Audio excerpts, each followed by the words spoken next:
सभी लोगों को प्रणाम, सभी लोगों को नमस्कार. My pranams to all the yoga sadhaks who are watching this live. Kaivalyadhama and the Ministry of Ayush have come together to get to you these great learnings of yoga.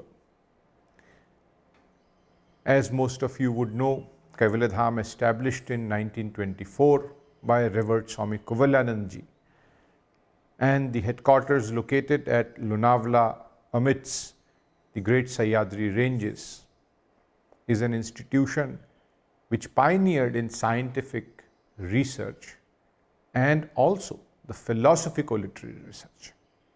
So the knowledge which comes to you comes on basis of the source of the traditional texts, but again researched by Swami Kaivalyadhama and his team members then, and now the ongoing researchers and the family of Kaivalyadhama, to its efficacy.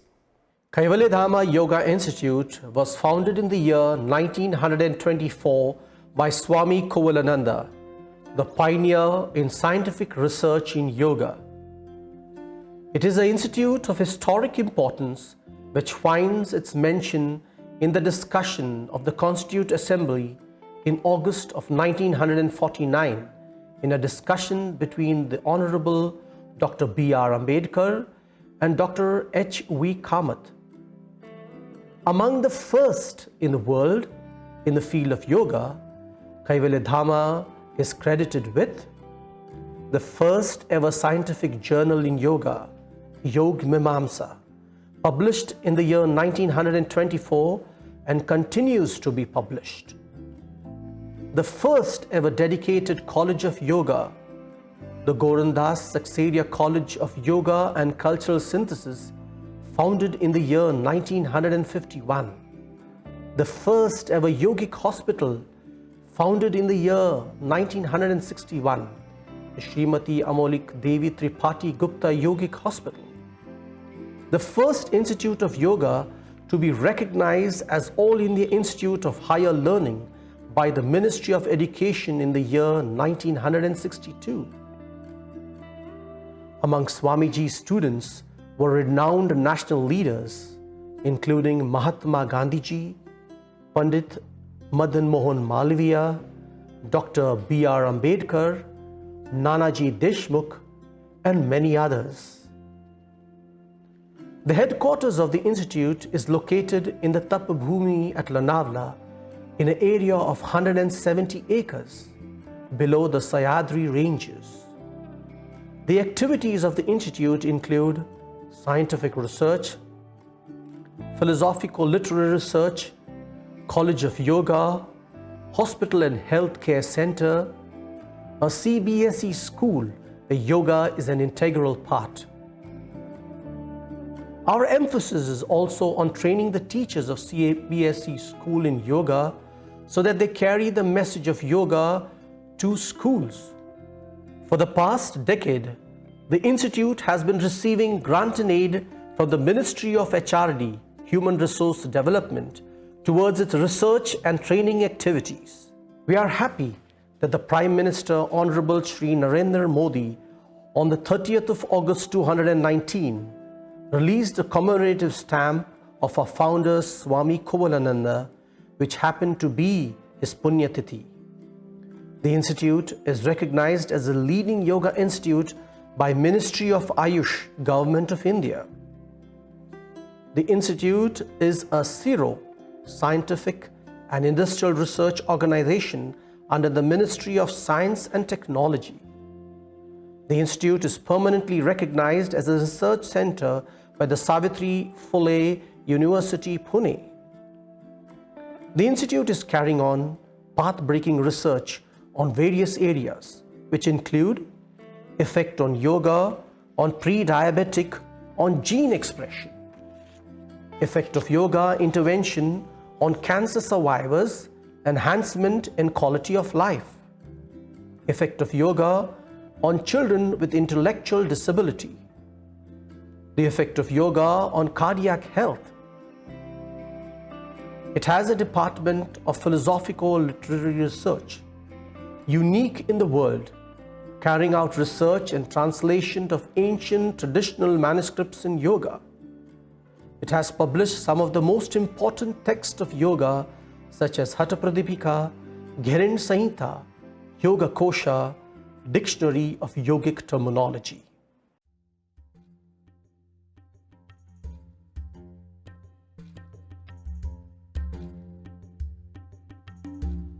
Sri Om Prakash Tiwari was born in the town of eastern Uttar Pradesh, Etawah, in the year 1933. His father was a lawyer but passed away early in the 1940s. Shri Tiwari toiled his way hard to complete his education. He completed his double masters in art from the prestigious Allahabad University. In the year 1958, he landed up a government job. But at the same time, he had an option to come to Kaivalyadhama, Lonavla, where he was granted admission in the 2-year course of Yoga Pravishtha. He chose the latter, and the rest is history. Shri Tiwari ji arrived at Kaivalyadhama in the year 1958 and spent time under the direct guidance of the founder Swami Kaivalyadhama until 1966. When Swamiji passed away in the year 1965, the founder nominated him to be the secretary of the trust Kaivalyadhama. Passing away of the founder had left a great vacuum in the institute. Shri Tiwari ji, at the young age, steered the institute toward progress in research, training and therapy. The scientific research of the institute depended on a large scale on the grants of the government of India and Maharashtra. This continued due to his great dedication and devotion. Shri Tiwari ji carried the great legacy of the founder and represented the institute at various forums at national and international level. He was instrumental in starting the yoga camps all over India in the early 1970s. With the help of the Ministry of Education. He was the face of yoga in the SNIPES program, the national board that looked after sports and education. He was chairman of the committee which initiated the process of introducing yoga in Kendra Vidyalaya schools in the early 80s. Shri Tiwari ji was a founder member of the Center Council for Research in Yoga and Naturopathy. He was deeply involved in the policy making in the government.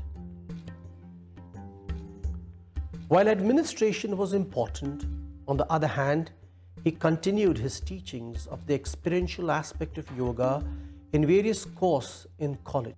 Since 1970, he visited many countries to share his knowledge and experience of yoga. In times to come, he became one of the most prominent teachers of classical pranayama. Since 1997, he devoted more time to teaching and an extensive tours to Japan, China, US, Canada, Europe, and other continents. During his journey of life, he has spent some valuable time with eminent individuals who have made great contributions to the society, like Sri M.S. Govalkar, Sri Baburao Deoraz, Bharat Ratna Sri Nanaji Deshmukh, Dr. H.V. Kamath, Sri Y.B. Chavan, Swami Rama, Srimati Indira Gandhi, and many others.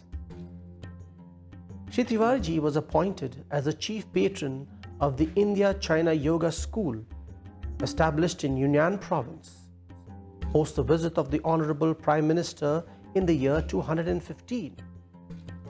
He has been recipient of many awards and was conferred honorary doctorate by Kavi Kul Sanskrit University. At the age of 89, Shri Tiwari ji continues his teachings with all humility and simplicity to contribute towards the society. His primary objective in life is to serve the vision of his teacher Swami Kaivalyadhama and believes in ensuring that yoga is not diluted. He often quotes his teacher's favorite lines. For a yogi, praise and insult are virile poison and nectar. The wise dealers that insult is nectar and praise the gravest poison.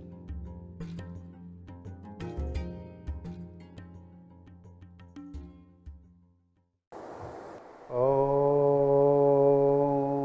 Shanti Shanti Shanti.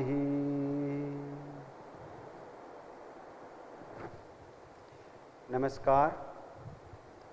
Hearty welcome to you all for this second episode of Be With Yoga Master series being organized by Ministry of Ayush in coordination with 5 leading yoga institutions. Today we are very fortunate to have the esteemed presence of very eminent yoga master, most beloved Sri O.P. Tiwari ji, who is the Secretary Kaivalyadhama Yoga Institute, Lonavla, Pune. Sri Om Prakash Tiwari ji is one of the very fortunate yoga student who has got the direct mentorship from the very eminent yoga master of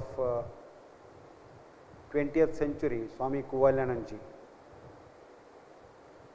And he is the one of the proud and eminent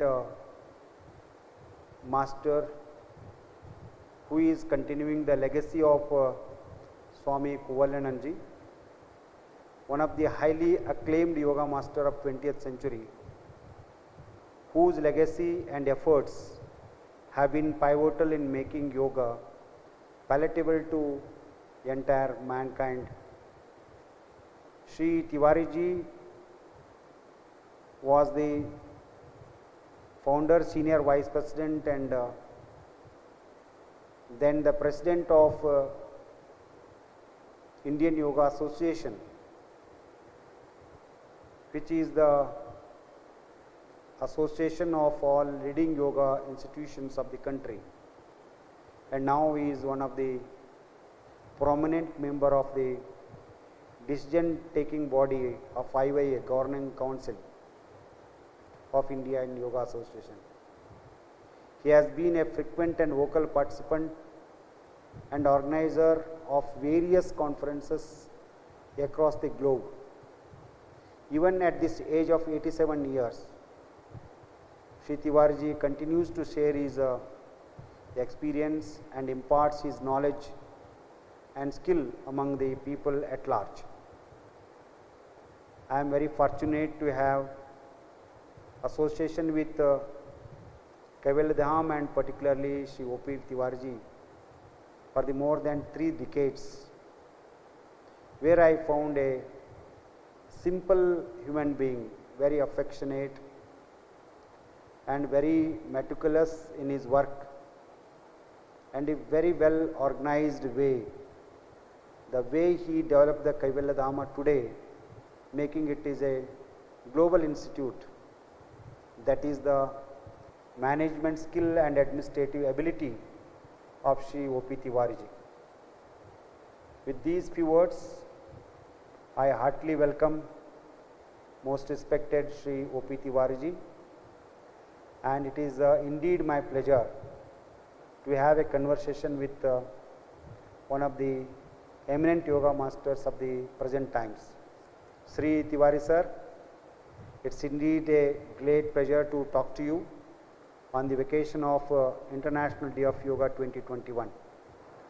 Namaste Sri Tiwari sir, hearty welcome to you.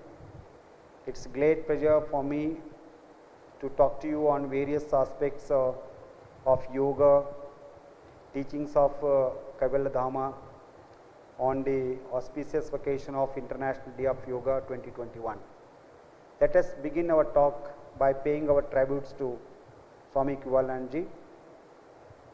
Kindly enlighten us with the legacy of Swami Kaivalyadhama and share with us your association and your experience with Swamiji.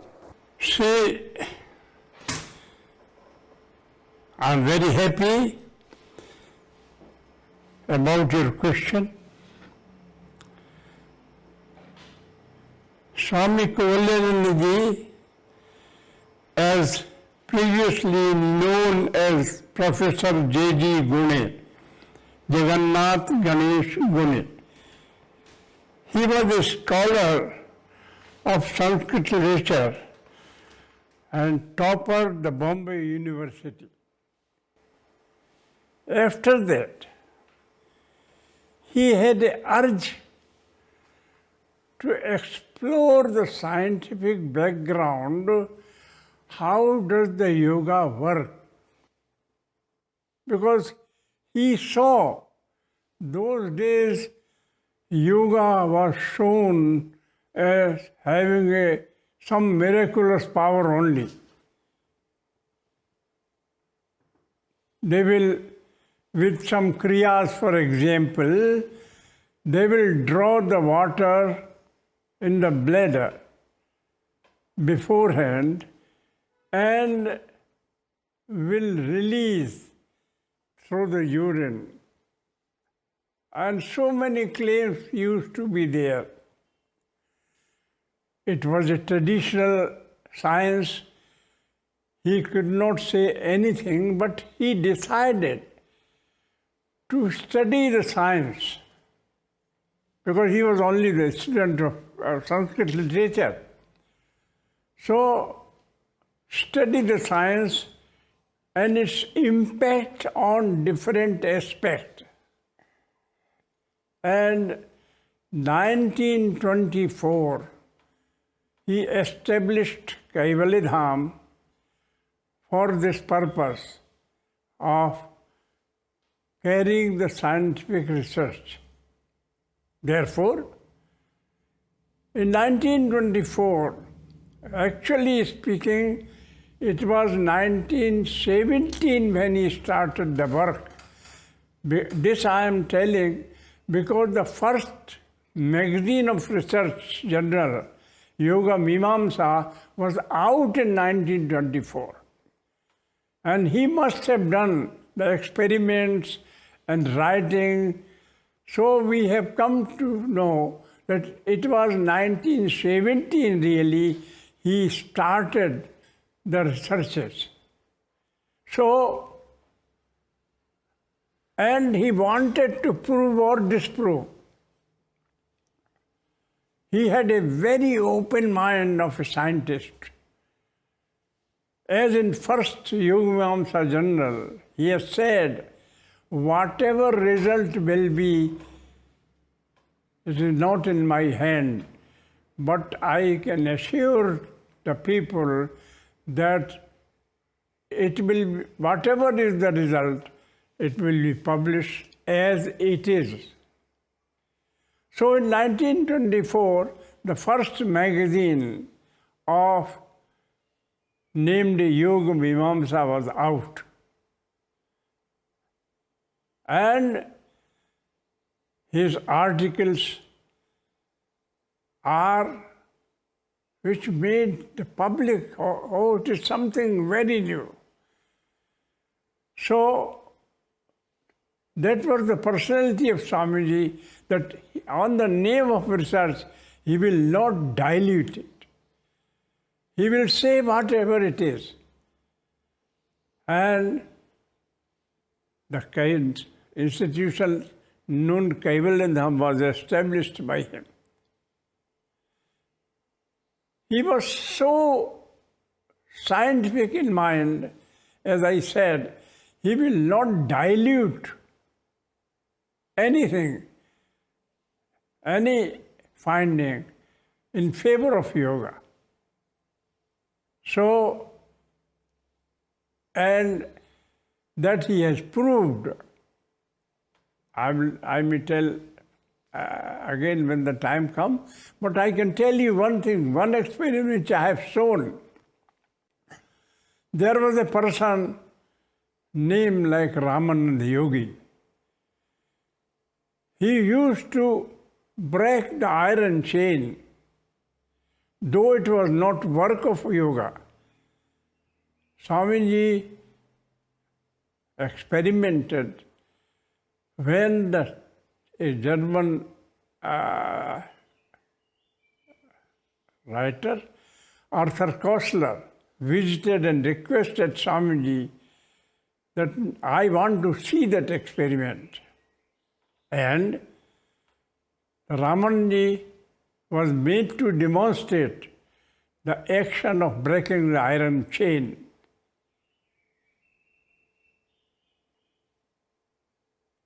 He did it.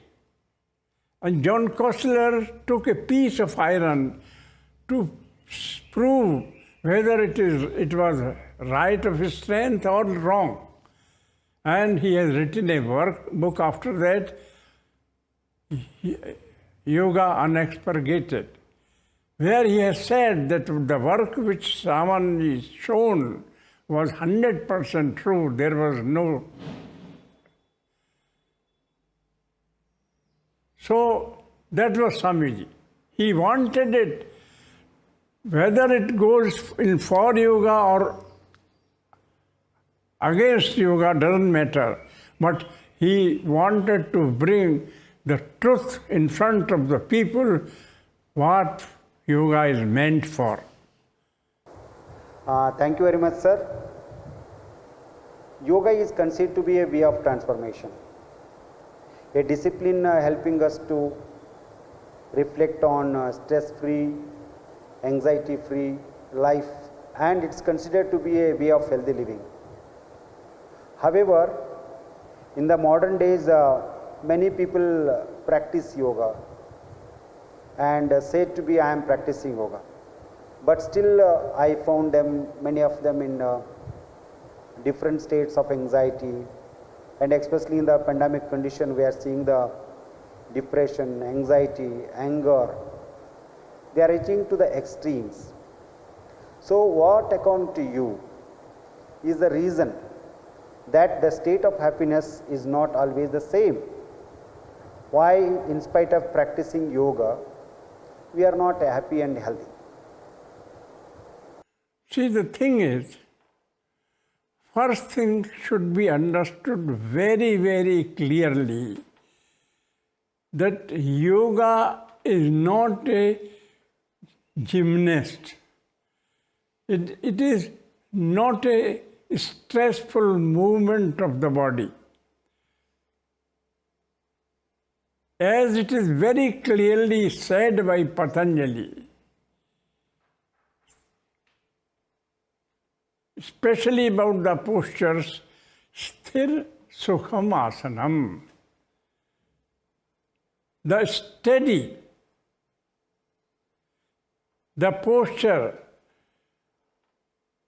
the asana, which gives you steadiness of the body and a feeling of well-being in the mind, is called yoga.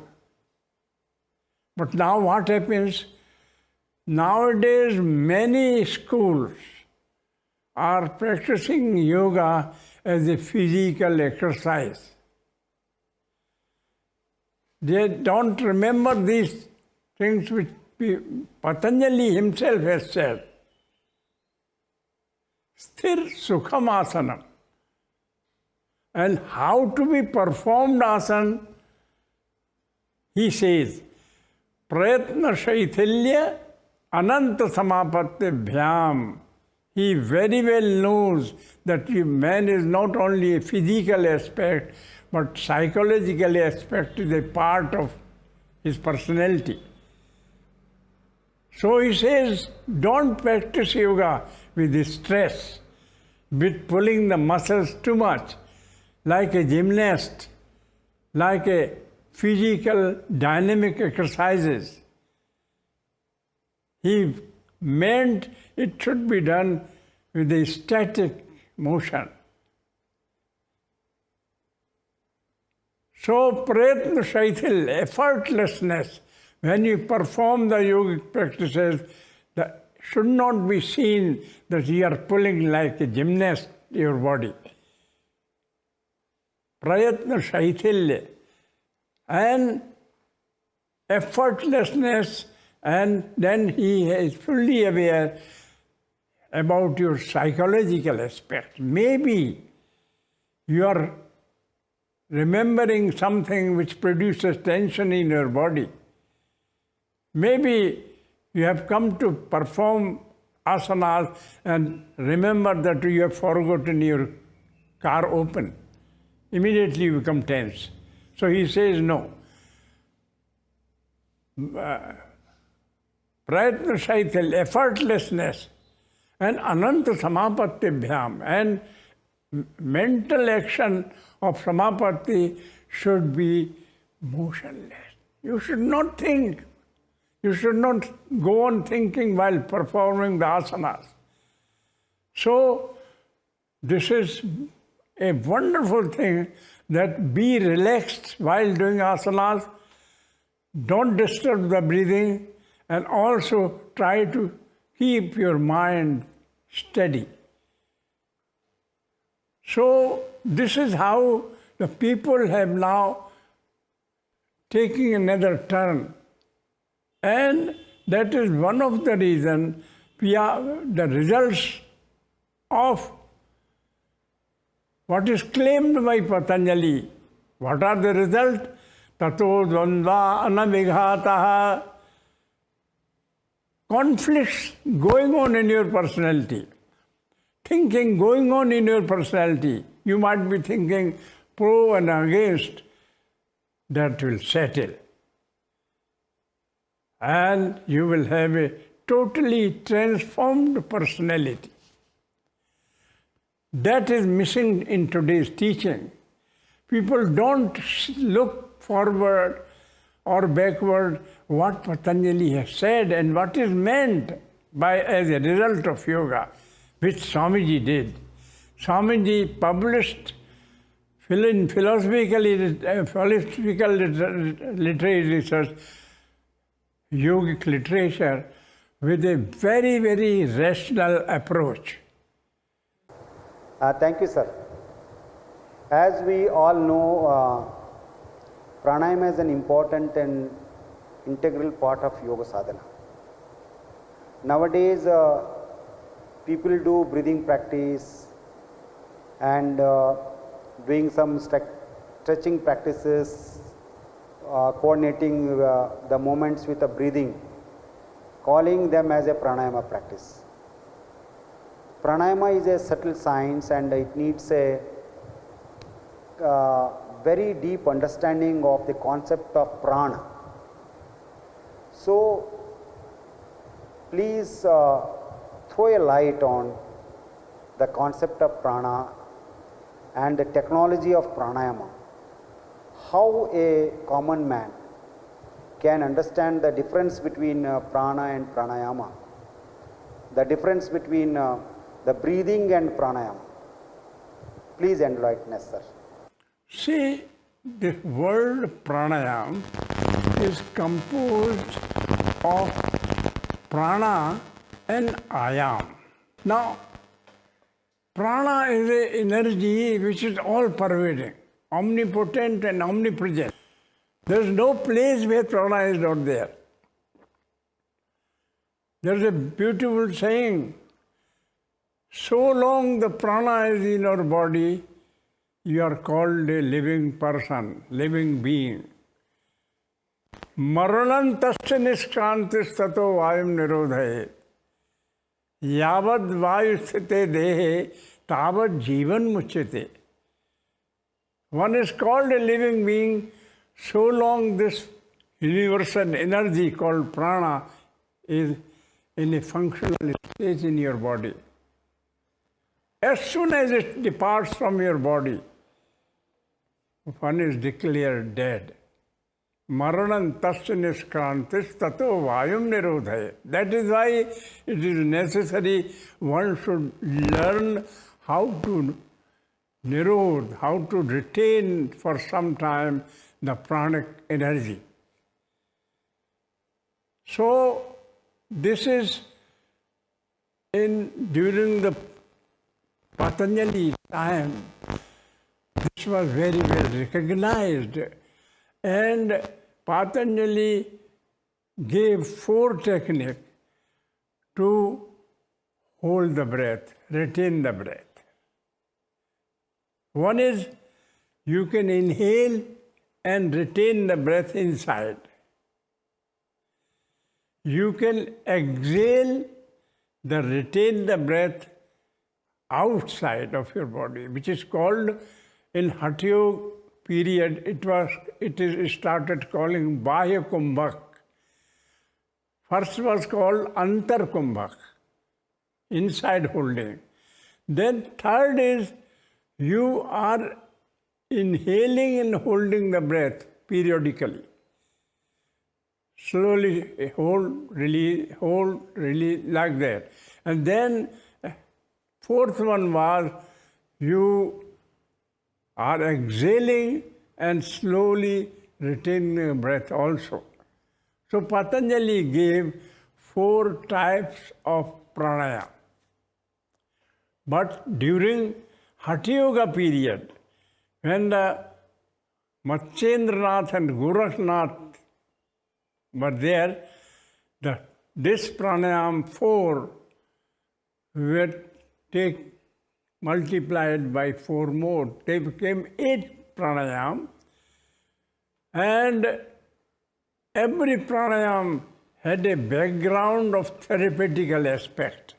Because when ekante mathika madhye sthatavya hatha yoginam, when you are going to be alone, practice in a lonely place, there are chances that you develop malaria, you develop anything. So from that point of view, during the period of Gorakhnath, this pranayama was developed into 8 types of variety, giving emphasis on different type of cures also. Especially, there are 8 pranayamas: Surya Bhedan, Ujjayi, Shitkari, Shitali Tatha, Bhastraka, Bhramari, Mursa, Plavani, Ittishta Kumbhaka.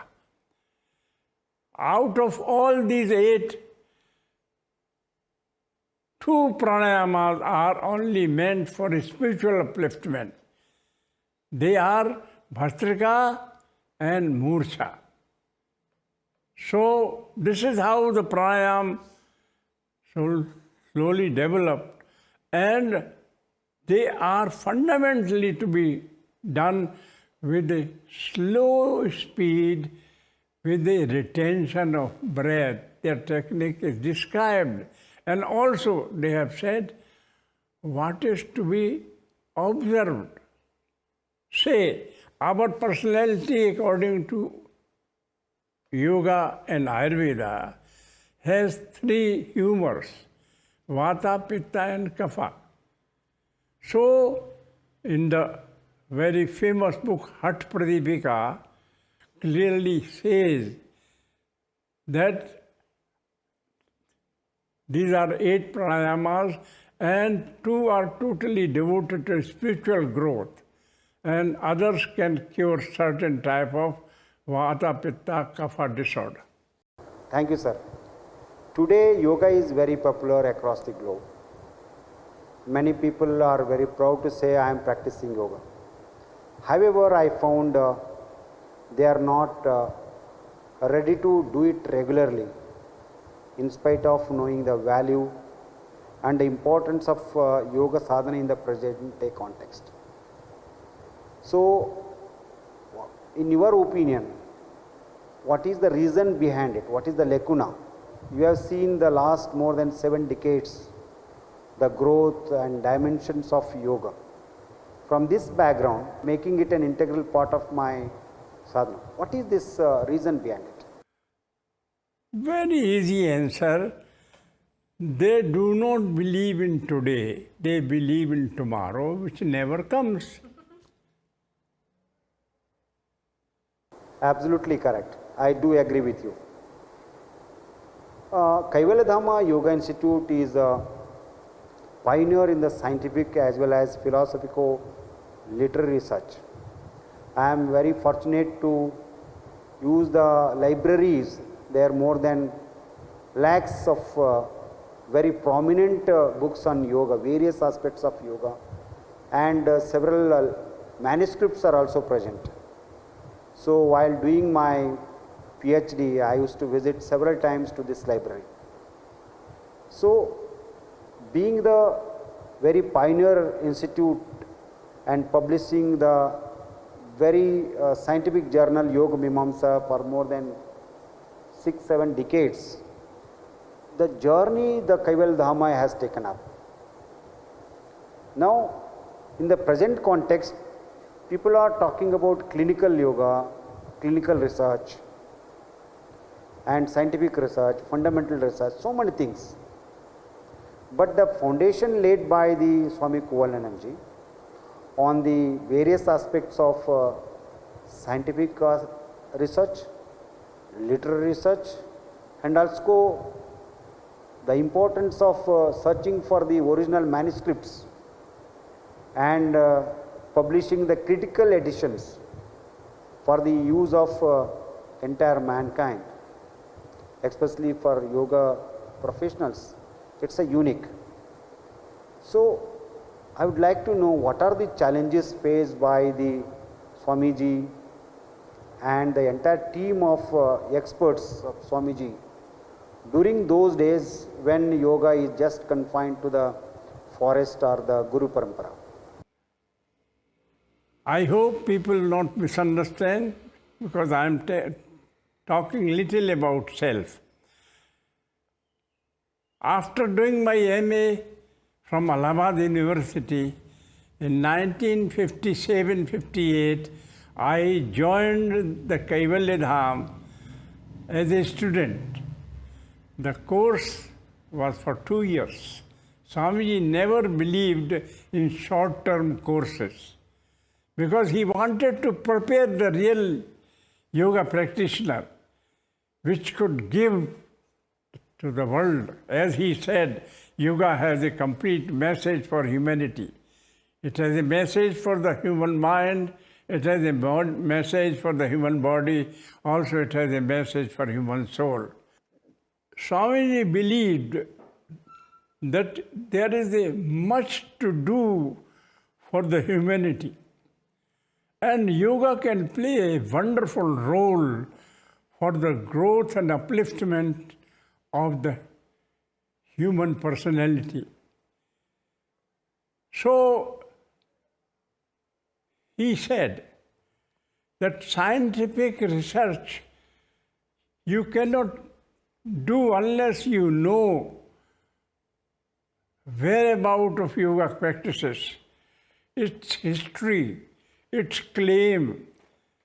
So he started a GS College of Yoga, where a student will study their theoretical aspect. And where also at the same time, when they will practice, some result will be there. Something can be measurable. And then he started the scientific research in yoga. What happens when you do Sirsasana? What happens when you do Sarvangasana? What happens when you do different type of pranayama? So he started scientific research department. And then he started publishing those researches by a yoga journal, Yoga Mimamsa, in 1924. You can imagine a person who could see the future of India connected with the integral aspect of yoga. And after that, because he wanted to know from where the things have come, is there any literature? So he started a philosophical literary research in yoga. And the first dictionary of yogic terminology was published from here. Because Sanskrit is very pragmatic language. There can be 10 meanings of one word. So in relation with the yoga, how word must be explained, but very, very good. I give you a very short example, though I don't want to take much of your time. There is a sloka in Hatapradipika, Gomans bhakshaya nityam paveda madhuvaraniim. Eat beef every day and drink wine after that. But really speaking, if you don't have this book or manuscript in your library, it was very difficult. And Swamiji found out the next sloka, Gomans sen jivva. So we could interpret it that the Khechiri mudra was explained by that, but take your tongue in the nasopharyngeal cavity and stay there. Otherwise, people would have been quoted that, look here, in your yoga, Gomans bhakshane nityam paved madhvaranim, it has been said. But while it was not so, Goman sen jiva, very clearly written, so that those things were very much important to be explained, to be understood. Because I think there was a time when we did not want that the invaders they should practice yoga in a different way.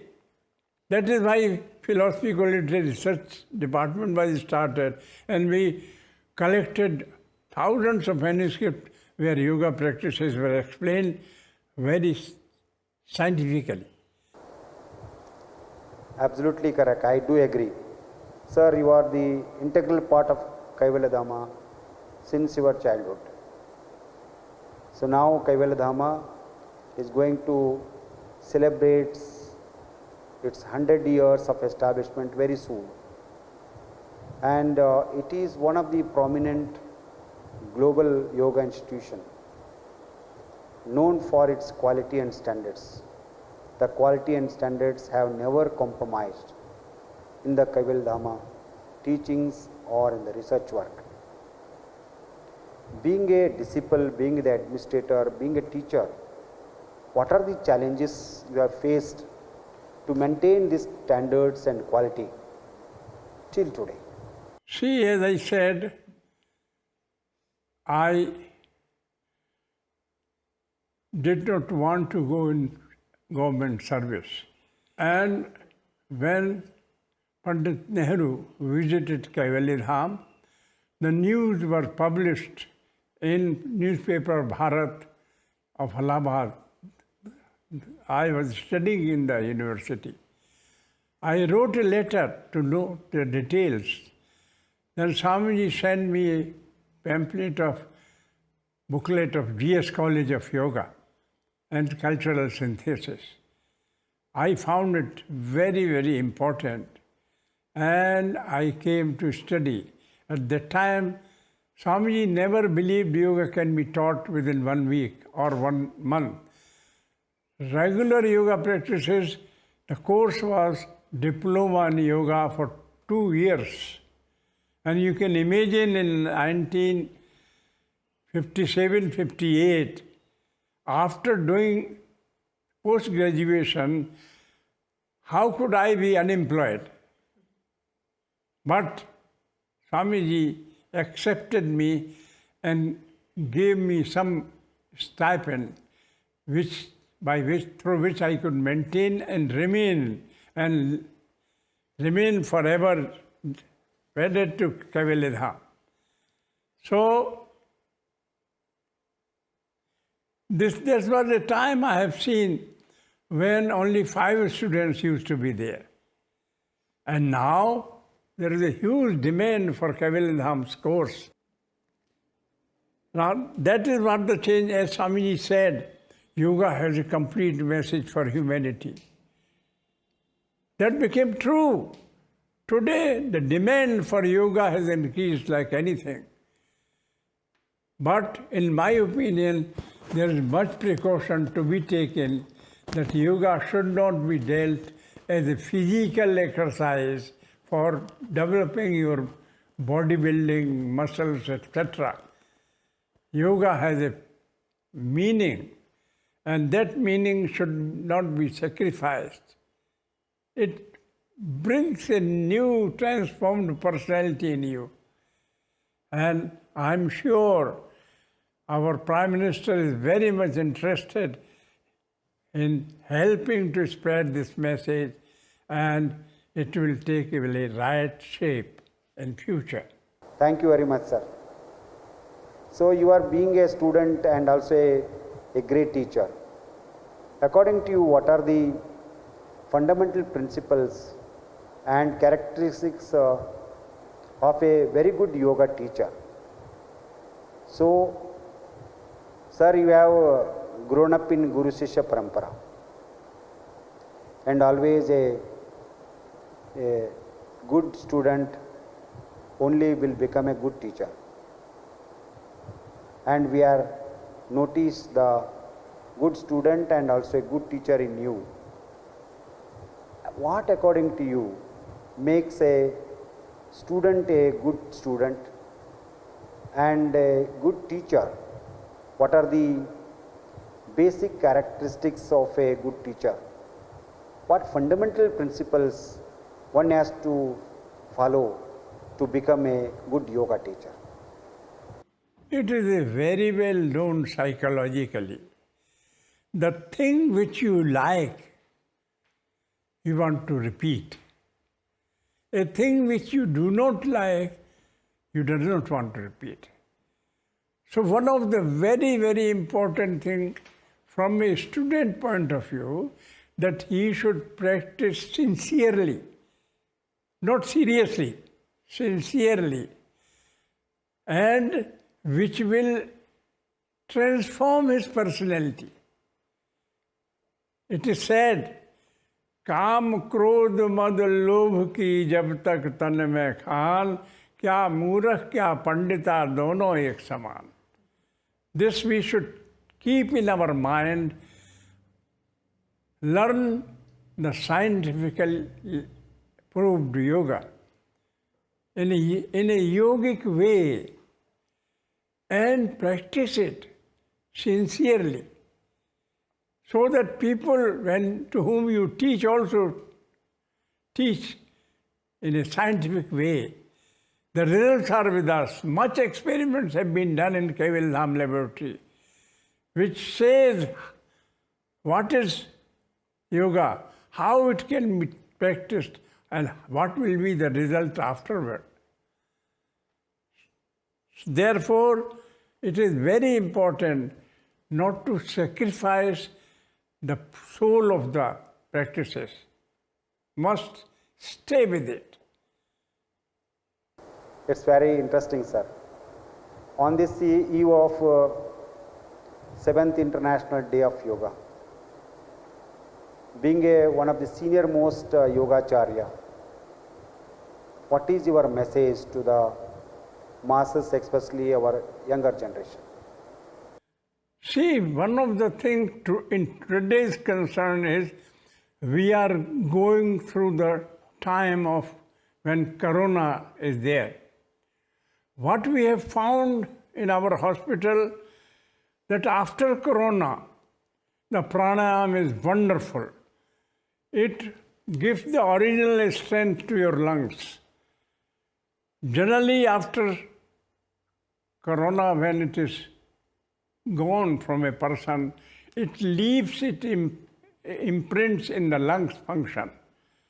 And the pranayama done with sincerity in correct way is very, very helpful in restoring the strength of the lungs, vital capacity. So these things are to be taught in today's period, because this is now proven thing that the pranayam gives much strength to your lung capacity, so that we should see and taught to people in a very scientific way. As we know, before 100 years, when Swamiji was teaching, people were not coming to join the institute because minimum qualification was kept BA or graduate. Nobody will come. So, as when I did it, there was only 3 students and 2 senior students. So, now things have changed. Our worthy Prime Minister has brought it very open, and thousand people are practicing. But need is to practice it scientifically correct way. My message for the youth is the same. What message my teacher gave first time need not be changed. Yoga has a complete message for humanity. It has a message for the human mind. It has a message for the human body. Also, it has a message for the human soul. Will young people come forward not to carry this message not only in India but every corner of the world? I say it need not to be changed. Only sincerity should be there, cultivated and be there in yoga teaching. Thank you. Thank you very much, sir. You are very kind enough to spare some time with me. It's a great interactive session, and definitely our viewers come to know the legacy of Kaivalyadhama, how Kaivalyadhama is promoting the classical yoga without compromising in the quality and standards. How difficult it is to promote the classical yoga in the present scenario. And your insightful views definitely will motivate the yoga teachers in particular and the yoga students in general. Thank you very much, sir, for your gracious presence. Always I am enlightened, I feel so happy in meeting you and talking to you, and take your guidance for my personal growth and also the growth of, for also the promotion and development of yoga in general. Thank you, sir. Namaskar. Thank you, viewers, for joining with us. I do hope that the conversation with one of the eminent masters of our time, Sri O.P. Tiwariji, will definitely motivate us to practice yoga in its true sense, and we will follow the classical traditions and legacy of great yoga masters inculcate in our day-to-day life. Thank you very much. Dhanyavad. Jai Hind, Jai Bharat. Om Shanti Shanti Shanti.